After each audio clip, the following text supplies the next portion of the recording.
मित्रों नमस्कार, मैं हूं राकेश कुमार। आप देख रहे हैं मत अभिमत।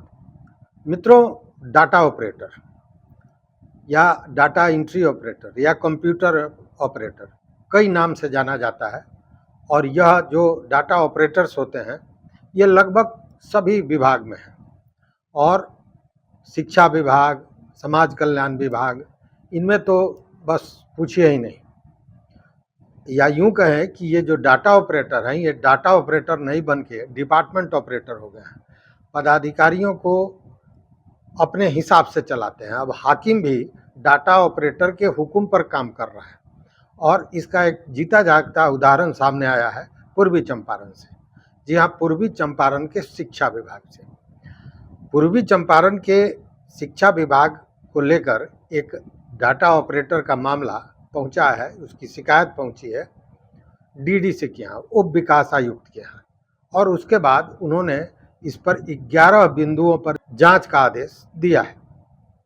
आखिर मामला क्या है? देखिए, मामला यह है कि हजारों का काम करने वाला ये डाटा ऑपरेटर, इस पे आरोप है कि ये करोड़ों का ठेका लेकर काली कमाई कर रहा था। और कैसे कर रहा था, इस बात को समझिए। देखिए, एक आवेदक हैं अशोक कुमार ठाकुर। उन्होंने एक आवेदन पत्र, एक शिकायत पत्र दी है उप विकास आयुक्त पूर्वी चंपारण को, जिसमें उन्होंने बहुत गंभीर आरोप लगाए हैं डाटा ऑपरेटर, जो मोतिहारी के समग्र शिक्षा के डाटा ऑपरेटर हैं दिवेश कुमार जी। दिवेश कुमार पर उन्होंने गंभीर आरोप लगाए हैं। और उनका कहना है कि उन्होंने अपने संबंधियों के नाम पर, पिता, पत्नी, भाई के नाम पर फर्म बनाकर करोड़ों का ठेका लिया और बिना सप्लाई करने किए हुए कागजी खानापूर्ति करके भुगतान उठा लिया। और जब ये शिकायत डीडीसी के यहाँ पहुंची तो डीडीसी ने इस पर जांच का आदेश दिया। ये जो आवेदन है अशोक कुमार ठाकुर, इन्होंने एक शिकायत पत्र दी डीडीसी को, जिसमें ये कहा कि ये जो डाटा ऑपरेटर दिवेश कुमार है, इस पर इसके पूर्व भी कई गंभीर आरोप लगाए गए हैं, लेकिन उन सारे आरोपों को विभागीय स्तर पर कहीं न कहीं ठंडे बस्ते में डाल दिया गया और उस पर कोई कार्रवाई नहीं हुई। अभी तक वो सारे जांच लंबित हैं। उनका ये कहना है कि इसको लेकर शिक्षा विभाग में कई शिकायतें दी गई। अभी जो ये मामला आया है सप्लाई वाला, उसको लेकर, लेकिन शिक्षा विभाग के जो पदाधिकारी हैं उन शिकायतों पर उन्होंने संज्ञान नहीं लिया। या यूं कहिए कि उस डाटा ऑपरेटर देवेश कुमार की चलती इतनी है, या अफसरों पर इस तरह का दबदबा है कि उस पर कोई कार्रवाई नहीं होती है। और उसका दबदबा केवल पूर्वी चंपारण में ही नहीं है। पूर्वी चंपारण, पश्चिमी चंपारण, गोपालगंज, पटना, इन सारे जगहों के जो पदाधिकारी हैं कहीं ना कहीं इस डाटा ऑपरेटर से प्रभावित हैं। अब जो आरोप लगाए गए हैं उसमें यह बताया गया है कि इस डाटा ऑपरेटर के पिता, पत्नी और भाई के नाम पर 3 फर्म हैं, जिसमें जेजे इंटरप्राइजेज, आरके इंटरप्राइजेज और यूएन इंटरप्राइजेज है। साथ में कुछ सहयोगी फर्म भी हैं और उनके नाम पर भी ठेका लिया गया है।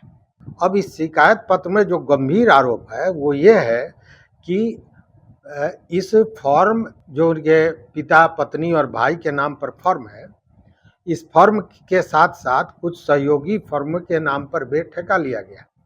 और इसमें गंभीर आरोप यह है कि कोई सप्लाई किए बिना भुगतान प्राप्त किया गया।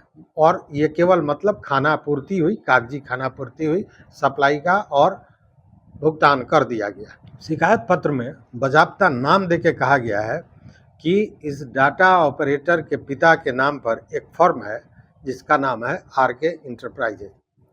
अब इस आरके इंटरप्राइजेज के नाम पर जो ठेका लिया गया उसमें कोई आपूर्ति नहीं की गई और 46 लाख का भुगतान कर दिया गया। ये आरोप है। दूसरा आरोप यह है कि कुछ उनके अन्य जो सहयोगी फर्म्स हैं उनके नाम पर भी लगभग एक के नाम पर 44 लाख का भुगतान किया गया और एक के नाम पर 49,25,000 का अग्रिम भुगतान, ये दोनों अग्रिम भुगतान किया गया 31 मार्च 2024 को। जबकि कोषागार के नियम को अगर देखें तो उसमें स्पष्ट निर्देश दिया गया है कि बिना विपत्रों के प्रस्तुति के सरकारी खाते से किसी भी राशि की निकासी नहीं की जा सकती है। मतलब विपत्र जब होगा उसके बाद ही सरकारी राशि का भुगतान किसी को किया जा सकता है, अन्यथा नहीं किया जाएगा। ये कोषागार संहिता में स्पष्ट निर्देशित है। बावजूद ये जो दो फर्म के नाम पर, एक पर 44 लाख और एक पर 49,25,000 रुपये का अग्रिम भुगतान किया गया है। अब जब स्पष्ट दिख रहा है कि कोषागार का जो निर्देश है, जो कोषागार की संहिता है, उसको दरकिनार करके इस तरह से अगर भुगतान किया गया है, तो जब ये बात निकलेगी तो स्वाभाविक तौर पर कोई भी कहेगा कि इतना बड़ा भुगतान बिना पदाधिकारियों के मिली भगत के नहीं हो सकता है। मतलब इसमें कहीं ना कहीं पदाधिकारी इन्वॉल्व होंगे, प्रभावित होंगे और उसी के सहयोग से इतना बड़ा भुगतान हो सकता है। क्योंकि उनके पिता के फर्म आरके एंटरप्राइजेज पर मैंने आपको बताया कि 46 लाख का भुगतान हुआ है और दो अन्य सहयोगी जिस पर अग्रिम भुगतान किया गया है, एक में 44 लाख और दूसरे में 49,25,000। तो अब इसको लेकर ये मामला हुआ और ये जो आरोप पत्र शिकायत, ये अशोक कुमार ठाकुर जो शिकायत करता है, आवेदक हैं, इनका जब पत्र गया है उसके बाद में डीडीसी ने इस पर तुरंत 11 बिंदुओं पर जांच करने का आदेश जिला शिक्षा पदाधिकारी को दिया है। अब जिला शिक्षा पदाधिकारी हरकत में आए। इसके पहले भी जैसा लोगों का कहना है, आवेदक का भी कहना है कि इसके पूर्व शिकायत की गई तो कोई उस पर संज्ञान लेने को तैयार नहीं था, लेकिन जब डीडीसी द्वारा जांच का आदेश दिया गया है तब तेजी आई है। और ये जो जिला शिक्षा पदाधिकारी महोदय हैं, इन्होंने जिला कार्यक्रम पदाधिकारी समग्र शिक्षा अभियान को जांच का आदेश दिया है। अब ये जो डाटा ऑपरेटर हैं, ये समग्र शिक्षा अभियान के ही डाटा ऑपरेटर हैं और जांच मिला है किसको, तो जिला कार्यक्रम पदाधिकारी समग्र शिक्षा अभियान को। खैर, अब ये देखने वाली बात है कि जांच कितना सही होता है, कितना गलत होता है।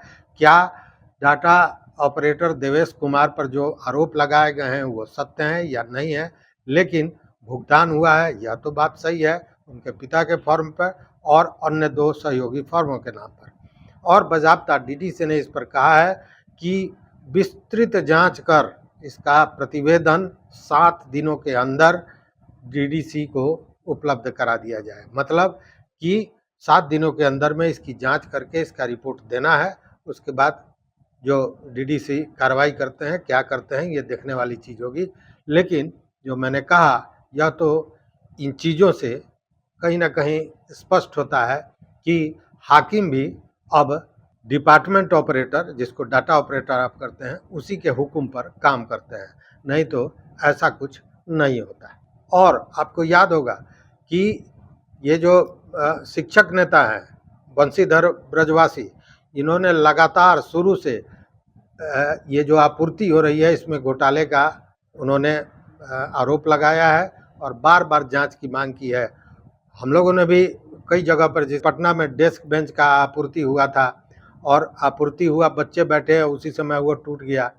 उसके बाद कई जगह से कई पत्रकारों ने भी आवाज़ उठाई, आम लोगों ने भी आवाज़ उठाई, अभिभावकों ने भी आवाज़ उठाई, शिक्षक नेताओं ने भी आवाज़ उठाई, राजनीतिक नेताओं ने भी आवाज़ उठाई और उसके बाद के पाठक ने भी जांच की बात कही थी और जांच के लिए एक जांच पदाधिकारी को बनाया था और उस पर भी इस तरह का एक आदेश जारी किया था कि जांच पदाधिकारी भी कांप रहे थे कि वो जांच करें तो कैसे करें, क्योंकि उन्होंने कहीं से कोई रास्ता छोड़ा नहीं था।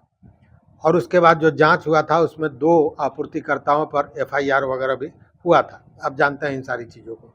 तो ये बातें अब सामने आई हैं, ये मोतिहारी का मामला है। अब देखते हैं कि इस पर जिला शिक्षा पदाधिकारी और कार्यक्रम पदाधिकारी समग्र शिक्षा कार्यक्रम ये क्या जांच रिपोर्ट देते हैं और इस पर डीडीसी किस तरह की कार्रवाई करते हैं। तो इस वीडियो में बस इतना ही। देखते रहिए मत अभिमत। मित्रों, चैनल पर नए हो तो निश्चित रूप से सब्सक्राइब कीजिए, लाइक कीजिए, दोस्तों के साथ शेयर कीजिए और अपना विचार जरूर दीजिए। क्या आपके स्कूल में भी जो चीज़ें सप्लाई हुई हैं वो गुणवत्तापूर्ण है, सप्लाई हुई भी हैं या नहीं हुई हैं? अगर जानकारी हो तो निश्चित हमारे कमेंट बॉक्स में बताइए। बहुत बहुत धन्यवाद, बहुत बहुत धन्यवाद।